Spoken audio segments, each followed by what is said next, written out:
다리오 왕 2년 6월 초하루에 하나님은 학개 선지자를 통해 유대 백성들을 책망하시는 말씀을 하고 있습니다. 책망하시는 이유는 그들이 하나님의 성전을 짓다가 중단하고 다시 성전 건축을 하지 않았기 때문입니다. 2절 만군의 여호와가 말하여 이르노니 이 백성이 말하기를 여호와의 전을 건축할 시기가 이르지 아니하였다 하느니라. 그들은 왜 다시 성전 건축을 하지 않았던 것일까요? 유대 백성들은 나라를 잃고 포로로 잡혀간 상황에서 하나님의 기적적인 은혜로 70년 만에 자신의 고국으로 돌아오게 됩니다. 이들이 70년 만에 돌아오게 된 이유는 70년 만에 회복시키시겠다는 하나님의 약속이 이루어진 것이고, 또 한 가지는 무너진 하나님의 성전을 다시 건축하도록 하시기 위해서입니다. 하나님은 이 일을 성취하시기 위해 페르시아 고레스 왕의 마음을 감동시키셔서 포로된 지 70년 만에 유대 백성들에게 자기 나라로 돌아가서 여호와의 성전을 건축하라고 명령을 내립니다. 그리고 필요한 물자들을 모두 제공합니다. 도대체 어떻게 이런 일이 있을 수 있겠습니까?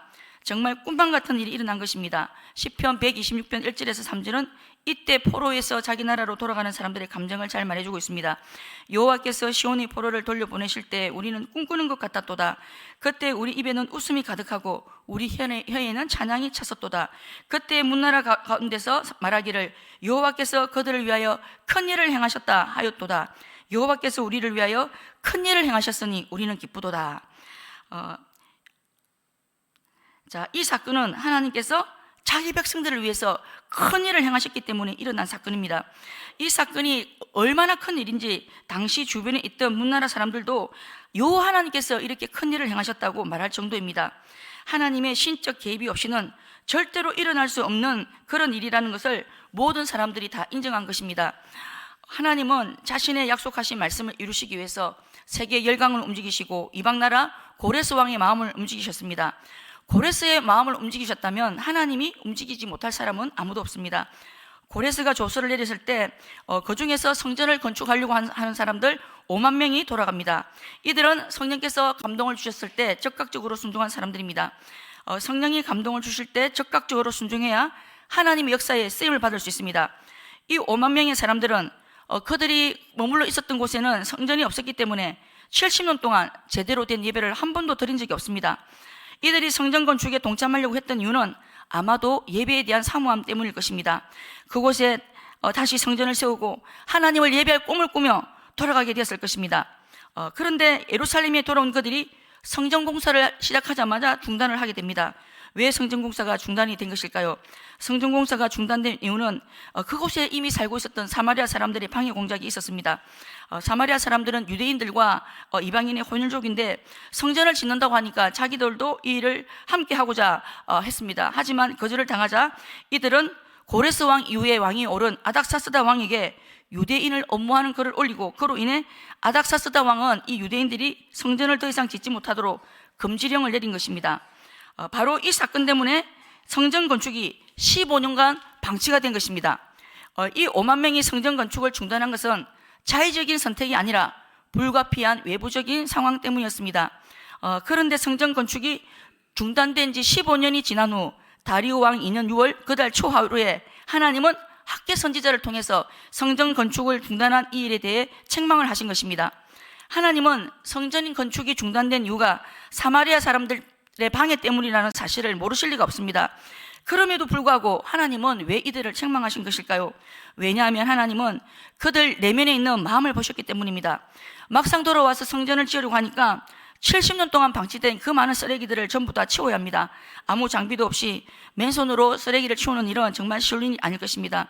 성전도 건축해야 하지만 그들이 살 집도 제대로 준비가 되지 않은 상황입니다. 눈앞에 있는 현실이 실제적으로 다가왔을 때 그때 마침 사마리아 사람들이 방해를 합니다. 눈앞에 있는 현실이라고 하는 방해와 사마리아 사람들의 방해라는 이중의 방해를 직면한 것입니다. 이런 방해 앞에서 유대 백성들은 어떤 행동을 해야만 마땅했을까요? 오늘 성전 건축을 명령하시고 여기까지 자기들을 인도하신 하나님을 다시 생각하고 이 하나님을 더욱 의지하고 하나님께 집중했어야만 했습니다. 성전 건축을 명령하신 분이 하나님이시고 여기까지 인도하신 분이 하나님이시라면 지금 눈앞에 보이는 현실이 아무리 힘이 들어도 아무리 외부의 방해가 있어도 고레스의 마음을 감동시키셨던 하나님께서 아닥사스다 왕의 마음도 움직여 주실 것이라는 그 믿음으로 하나님의 명령을 따라 계속 성전을 지어야만 했습니다. 여러분, 우리가 믿음 생활할 때 방해가 있다면 무엇이겠습니까? 바로 현실이라는 장벽입니다. 그리고 우리가 하나님의 말씀을 따라가면 아닥사스다와 같은 그 세상이 우리에게 불이익을 줄지도 모른다는 두려움 때문입니다. 그런데 이런 방해들은 사실은 실제적으로 존재하는 실존적인 방해가 아닙니다. 우리가 하나님을 향한 시선을 놓치게 될 때 어김없이 찾아오는 불신앙이라고 하는 또 다른 이름에 불과합니다. 하나님은 출애굽한 이스라엘 백성들에게 가나안 땅을 주시겠다고 미리 약속하셨는데 가나안 땅을 정탐하고 온 그 10명의 정탐꾼들을 뭐라고 말합니까? 그 땅에는 신장이 거대한 아낙 자손들이 있기 때문에 우리는 절대로 그 땅을 취할 수 없다. 우리는 스스로 보기에도 메뚜기에 불과하다고 말합니다. 그들이 그렇게 말한 것은 아낙 자손보다 크신 하나님을 보지 못한 불신앙 때문이었습니다. 지금 성전 건축을 중단한 이 백성들도 마찬가지입니다. 하나님이 우리의 현실보다 크시고 하나님이 아닥사스다 왕보다 높으신 분이라는 것을 알면 현실과 아닥사스다 왕도 두려움의 대상이 될 수 없습니다. 이들이 성전 건축을 중단한 것은 표면적으로는 외부의 방해가 있었지만 사실은 현실의 벽에 주저앉은 것이고 하나님을 보지 못하고 신뢰하지 못하는 불신앙 때문이라고 볼 수 있습니다. 하나님의 일에는 항상 방해가 있습니다. 사탄이 가만히 있지 않기 때문입니다. 그런데 이런 방해들 앞에서 그들은 아직은 성전을 지을 때가 아닌 것 같다, 시기상조라는 합리적인 이유를 갖다 대며 아닥사스다 왕이 성전 건축 금지령을 내리자마자 마치 기다렸다는 듯이 자신들의 생활로 돌아가서 자기들의 집을 짓는 일에 몰두를 한 것입니다. 사마리아 사람들의 방해를 통해 사실은 그들 마음속에 숨어 있었던 본심이 드러나게 된 것입니다. 잠언 24장 13절 말씀에는 하나님은 우리의 마음을 저울질하시는 분이시라고 말씀합니다. 내가 말하기를 나는 그것을 알지 못하였노라 할지라도 마음을 저울질하시는 이가 어찌 통찰하지 못하겠으며 내 영혼을 지키시는 이가 어찌 알지 못하겠느냐. 처음에는 성전을 지으려고 하는 마음이 있었지만 이중의 방해를 통해 그들의 마음이 식어진 것입니다. 성전 건축에 방해가 있었지만 만군의 여호와 크신 하나님, 높으신 하나님을 바라보고 계속 성전을 지었다면 그들은 더 크신 하나님의 역사를 경험하고 15년이라는 세월을 허비하지 않았을 것입니다. 여러분, 성전 건축하라고 명령하신 분이 하나님이신데도 지금 이 과정도 하나님이 이끄시는 과정인데도 방해가 있고 장애가 있을 수 있습니다. 이스라엘 백성들이 홍해를 건넌 이후 3일 만에 마라의 선물을 경험합니다. 우리 신앙생활, 영적 생활에도 반드시 장애가 있고 방해가 있습니다. 그렇다면 신앙생활에 있어서 방해와 장애는 어떻게 극복할 수가 있겠습니까? 지금 유대 백성들처럼 지금은 때가 아니라고 불신앙적인 말을 하고 포기하는 것이 아니라 믿음의 공식을 대입하면 이기고 극복할 수 있습니다. 하나님께서 명령하시고 하나님께서 인도하셨다면 하나님께서 이 문제도 직접 전부 다 해결할 것이라는 믿음으로 지금 이끄시는 대로 계속 나아가는 것입니다. 그리고 이들이 방해 앞에서 해야 할 일은 바로 하나님의 도우심을 간구하는 일입니다. 어떠한 상황 속에서도 하나님의 백성된 우리가 하나님의 도움을 입을 수 있는 길은 바로 기도입니다. 예수 그리스도의 이름으로 장전된 기도의 철퇴를 휘두를 때 사마리아의 방해와 아닥사스다 왕의 조서는 산산이 부서지고 말 것입니다. 시편 2편 9절 말씀, 내가 철장으로 그들을 깨뜨리며 질그릇같이 부수리라 하시도다. 사탄의 모든 경관진을 깨뜨리는 기도라는 엄청난 무기가 주어졌음에도 불구하고 남유대 백성들은 이 기도라는 무기를 전혀 사용하지 않았던 것입니다. 기도해야 할 때 기도하지 않으면 사탄의 공격에 걸려서 넘어지고 마는 것입니다. 사탄이 쉬지 않고 공격하기 때문에 우리가 쉬지 않고 기도해야 하는 것입니다. 성전 짓는 일을 중단한 유대 백성들은 무엇에 집중을 하게 되었을까요? 오늘 말씀해 보면 자신들의 집을 짓는 일에 집중하게 됩니다. 4절에 보면 하나님은 그들이 판벽한 집에 거했다고 말씀합니다. 4절, 이 전이 황무하였거늘 너희가 이때에 판벽한 집에 거하는 것이 가냐. 판벽한 집이라고 하는 말은 벽을 나무 판자로 완벽하게 세운 그런 집을 뜻합니다. 가구물이 아니라 완성된 집이라는 뜻입니다. 하나님의 성전은 미완성인 채 방치하고 자신들의 집을 짓는데 정성을 기울이고 집을 완성해서 더 편안하게 살려고 했다는 말입니다. 다른 말로 하면 무엇을 먹을까 입을까 마실까 생각하고 그들의 일상에만 몰두했다는 말입니다. 70년 만에 포로에서 돌아왔는데 그들이 살 집인들 제대로 있었겠습니까? 살 집을 짓고 생활이 안정되는 일은 무엇보다 중요합니다.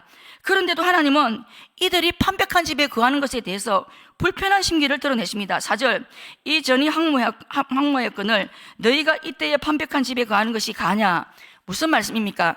지금 너희들에게 가장 중요한 것은 폐허로 내버려둔 채 도대체 무엇을 하고 있느냐고 책망하신 것입니다.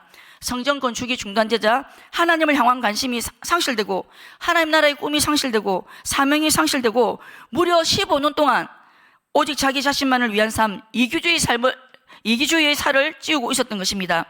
유다 백성들에게 하나님의 성전을 다시 건축하는 일이 왜 그렇게 중요한 것이겠습니까? 성전을 건축한다는 것은 건물을 짓는다는 사실 그 자체가 중요한 것보다 성전을 통해 하나님을 향한 예배 회복의 의미가 있습니다. 성전이 있어야 예배 가운데 하나님 앞에 나아가 하나님의 임재와 영광을 경험하고 살아계신 하나님의 음성을 들을 수 있기 때문입니다. 유대 백성들이 70년 전에 바벨론 나라의 포로로 잡혀갔던 이유도 알고 보면 사실은 화려한 성전은 있었지만 형식적인 예배, 무너진 예배 때문이었습니다. 무너진 성전을 다시 지으라고 하신 것은 지금까지 무너진 그 예배를 회복하라는 의미고 하나님과의 관계를 새롭게 하라는 의미입니다. 예배가 무너지면 가정이 무너지고 나라가 무너지기 때문입니다. 성전을 다시 건축하는 일은 사실은 남유대 백성들의 그 운명과 미래가 달리기 때문에 하나님은 바로 이 일이 그들에게 어떤 것보다 자신의 집을 짓고 생활이 안정되고 경제적인 기반이 마련되는 일보다 훨씬 더 중요한 우선순위이기 때문입니다. 하나님께서 유대 백성들을 70년 만에 다시 돌려보내신 것도 무너진 성전을 짓게 하시려고 하는 목적 때문이라고 분명히 말씀하고 있습니다. 유대 백성들에게는 예배가 우선순위이고 사명이 우선순위이고 하나님의 나라가 우선순위입니다. 그렇다면 오늘 우리의 우선순위는 무엇입니까? 무엇이어야 합니까? 우리의 우선순위 역시도 예배이고 사명이고 하나님 나라가 우선순위입니다. 이 우선순위는 내가 정하는 것이 아닙니다. 하나님이 이미 정하신 것이기 때문에 내가 내 마음대로 내 임의로 내 형편에 맞게 약간 바꿀 수 있는 그런 사안이 아닙니다. 하나님 백성의 우선순위는 내가 정하는 것이 아니라 하나님이 정하시는 것입니다. 유대 백성들은 성전 건축을 중단하고 그들의 집을 열심히 지었을 뿐만 아니라 또 그곳에서 더 잘 먹고 잘 살기 위해 15년 동안 경제활동을 열심히 했다고 말씀합니다. 그들은 성전 건축이 중단되었다고 해서 시간을 허비하고 빈둥빈둥거리며 살지 않았습니다. 누구보다 부지런히 열심히 최선을 다해서 일상의 삶을 감당하고 경제활동을 했습니다. 많은 수익과 열매를 기대하고 부지런히 뿌렸습니다. 70년 만에 드디어 자기 소유의 땅을 가지게 되었으니 얼마나 열심히 농사를 지었겠습니까? 성전 건축에 대한 꿈 대신 이제 다른 꿈을 꾸며 그 꿈을 이루기 위해서 달려갔을 것입니다. 인간적으로 보면 자신의 일에 최선을 다하는 사람 정말 칭찬받을 만한 일이고 존경할 만하고 너무 대견한 일입니다. 그런데 이런 그들에게 어떤 문제가 발생한 것일까요?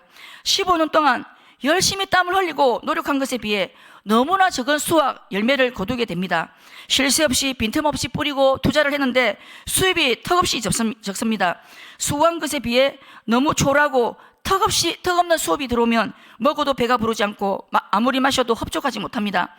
곡식을 뿌려서 거두고 또 그것을 먹고 마시고 열심히 일을 해서 삭슬 받는 것이 얼마나 중요합니까? 우리가 월급 받는 것이 얼마나 중요합니까? 그런데 열심히 일을 해서 삭슬 받았는데 마치 밑 빠진 독에 물을 붓는 것처럼 구멍난 자루에 돈을 넣는 것처럼 돈이 다 새어나가고 남는 게 하나도 없습니다. 이 구멍 저 구멍으로 다 새 나가서 남는 것이 없다면 분명히 어딘가에 문제가 있는 것입니다. 시편 128편 1절에서 2절의 말씀에 보면 하나님은 우리가 손으로 수고한 대로 먹을 것이라고 말씀합니다. 손이 수고한 대로 먹는 것은 하나님의 일반 은총입니다. 우리는 손이 수고한 것보다 더 많이 먹어야 복이고 은혜라고 생각할 수 있습니다. 하지만 손이 수고한 대로 먹는 것, 이거 역시도 얼마나 큰 복이고 은혜인지 모릅니다.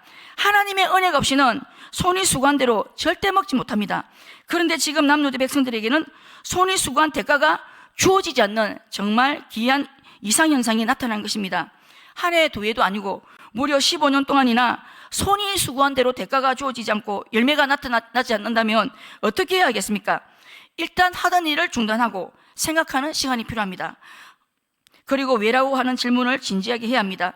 그런데 문제는 이런 상황 속에서도 유대 백성들은 왜라는 질문을 그 어느 누구도 하지 않았습니다. 심지어 서룹바벨과 여호수아와 같은 지도자들도 하지 않자 15년을 지켜보시기만 하시던 하나님께서 다리오 왕 2002년 6월 초하루에 학계 선지자의 입을 통해 자기의 행위를 살펴보아라고 말씀하신 것입니다. 5절과 7절에서 나 만군의 여호와가 말하노니 너희는 자기 행위를 살필지니라. 자기 행위를 살피라는 말씀은 너 자신의 방식에 대해서, 너에게 지금 일어나고 있는 일들에 대해서 주의 깊게 생각해 보아라는 말씀입니다. 우리가 신앙생활을 잘하는 비결은 자기 자신의 신앙을 항상 잘 살피는 것입니다. 나는 어떤 존재인가? 나는 지금 제대로 가고 있는가? 하나님은 어떤 존재인가? 하나님은 지금 나에게 뭐라고 말씀하시는가? 나에게 일어나고 있는 이런 일들은 도대체 왜 일어나는 것일까? 나의 삶에 일어나는 것들을 하나님과 연관지어서 영적으로 생각하고 영적으로 해석해 보아야 한다는 말씀입니다. 우리에게 일어나는 모든 일들은 아무리 사소한 일이라도 하나님과 상관없이 우연히 일어나는 것은 아무것도 없기 때문에 반드시 영적으로 생각하기, 영적으로 해석하기 작업이 있어야 합니다. 우리 일상 가운데 손이 수고한 대가가 주어지지 않고 열매가 없을 때 우리는 이것을 어떻게 해석해야 하겠습니까? 단순히 나라 전체가 불경기라서 은행의 금리가 너무 높기 때문에, 무역 수지가 적자기 때문에 단지 세상적인 관점, 눈에 보이는 육신적인 관점으로만 봐서는 안 된다는 말입니다. 나라 전체가 불경기면 크리스찬들도 함께 타격을 입는 것은 사실입니다. 하지만 이런 현상들을 반복해서 만나게 될 때 하나님의 백성들이 가장 먼저 생각해 보아야 할 일은 지금 우리 삶 가운데 우선순위의 역전이 없는지부터 살펴봐야 한다는 말입니다. 하나님의 백성에게 일어나는 대부분의 고난과 어려움은 우리의 믿음을 훈련하고자 하시는 연단의 목적 때문입니다. 출애굽한 이스라엘 백성들에게 마라의 썰물을 먼저 경험하게 하신 후에 엘림을 주신 것도 어떤 상황 속에서도 하나님께 항복해야 한다는 믿음의 성장을 위해서 주신 레슨으로 볼 수 있습니다. 하지만 우선순위가 역전될 경우 하나님은 우리의 우선순위 교정을 위해서 우선순위가 역전됨을 알려주시기 위한 사인으로 아무리 수고해도 밑빠진 독에 물 붓기와 같은 결과를 주시기도 하신다고 말씀하고 있습니다. 마태복음 6장 33절은 그리스도인의 우선순위가 무엇인지에 대해서 잘 말씀해주고 있습니다. 그런즉 너희는 먼저 그의 나라와 그의 의를 구하라. 그리하면 이 모든 것을 너희에게 더하시리라. 무엇을 먹을까, 무엇을 마실까, 무엇을 입을까는 우리의 생존과 생활을 위해 가장 기본적인 필요들입니다. 하지만 주님은 우리의 일은 필요를 구하는 일보다 주의 나라와 의를 구하는 것이 순서적으로 먼저여야 한다고 말씀합니다. 먼저라는 말은 순수에 있어서도 첫 번째 순서를 말하고 가치에 있어서도 최고의 가치를 두어야 한다는 말입니다.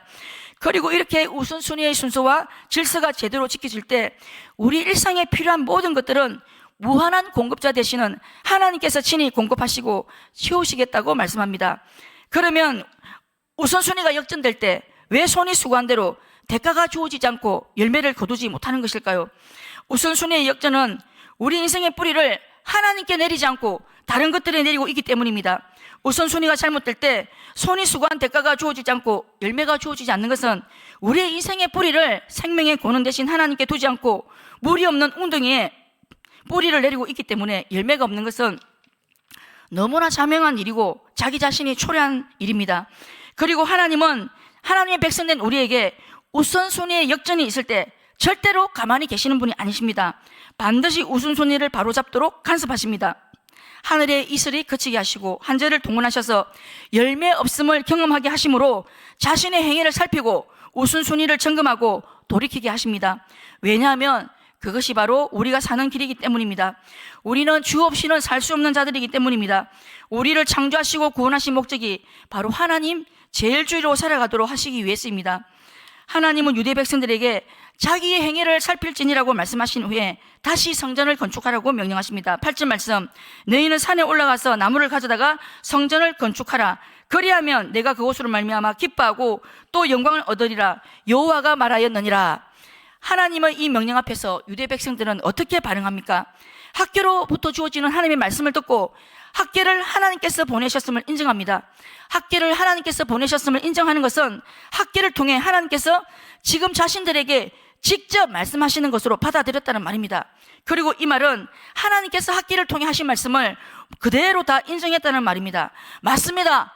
우리가 아무리 수고하고 노력하고 땀을 흘리며 우리 자신을 위해서 열심히 살았지만 아무 열매가 없는 것은 성전 짓는 일을 중단했기 때문입니다. 성전 짓기 위해 돌아왔는데 하나님께서 성전 때문에 우리를 여기까지 오게 하셨는데 15년 동안 하나님 말씀에 불순종하고 영적으로 나태하고 하나님보다 우리 자신을 더 사랑한 거 맞습니다. 이렇게 인정을 한 것입니다.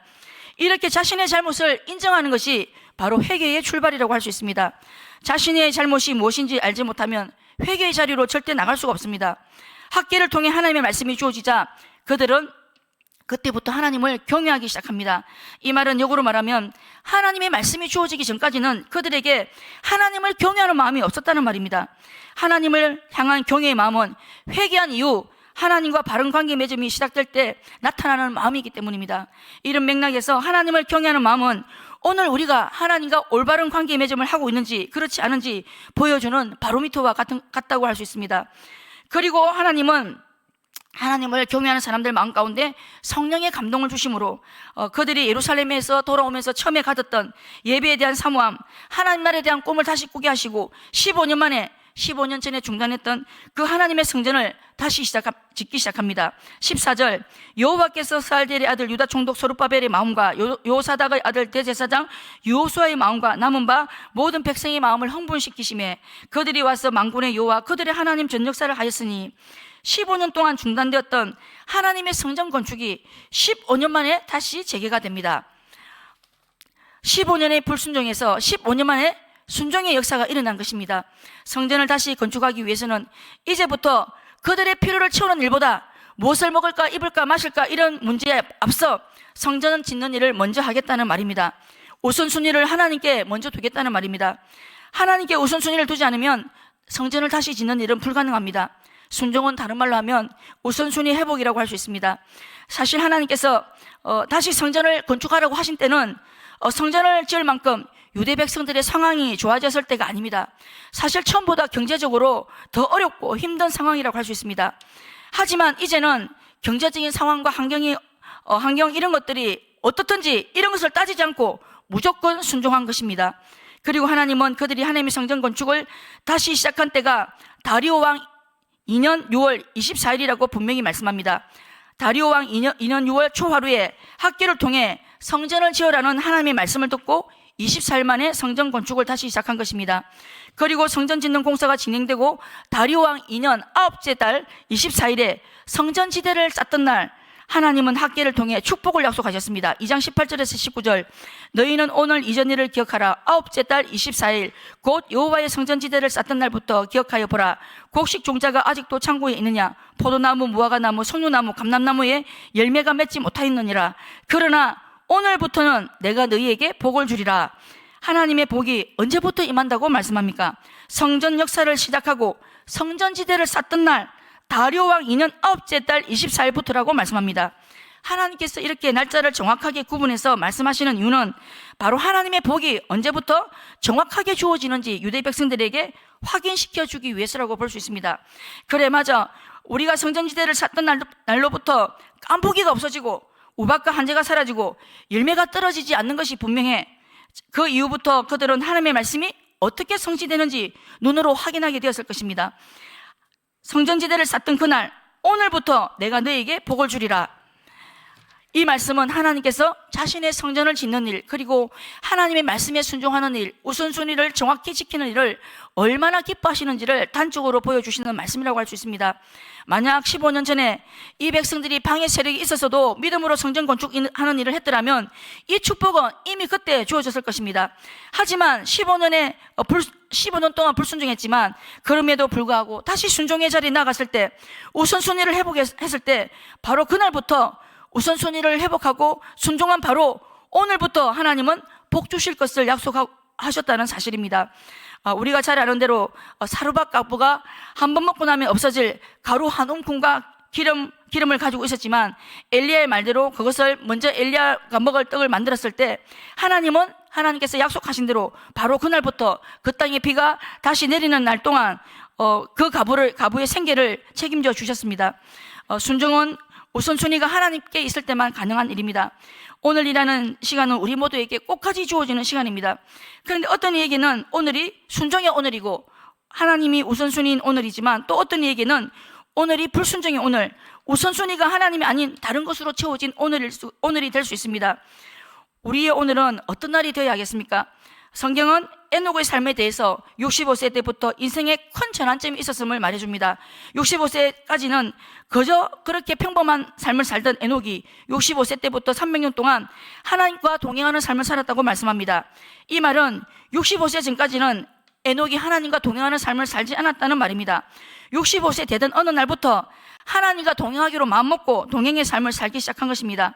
하나님과 동행하는 삶을 살았다는 말은 다른 말로 하면 하나님께 우선순위를 두는 삶을 살았다는 말입니다. 그런데 65세가 되었을 때 에녹의 삶에 획기적이고 결정적인 변화가 그의 삶에 주어진 것입니다. 65세 때 하나님 앞에서 정말 중요한 오늘, 자신의 우선순위를 하나님께 드리는 오늘이 있었다는 말입니다. 그리고 에녹은 그 이후로 위대한 하나님의 사람, 믿음의 사람이 된 것입니다. 아브라함도 마찬가지입니다. 75세 때 본토 친척 아비 집을 떠나라는 하나님의 말씀에 순종하며 떠났을 때 그때부터 아브라함의 인생이 완전히 달라진 것입니다. 하나님은 오늘이라고 하는 이 시간 속에서 우리의 순종, 우리의 우선순위를 하나님께 드리는 일을 너무나 귀하게 여기시고 기뻐하신다는 사실을 보여주신 것입니다. 말씀을 맺겠습니다. 그리스도인의 우선순위는 내가 정하는 것이 아니라 하나님이 정하시는 것이라고 했습니다.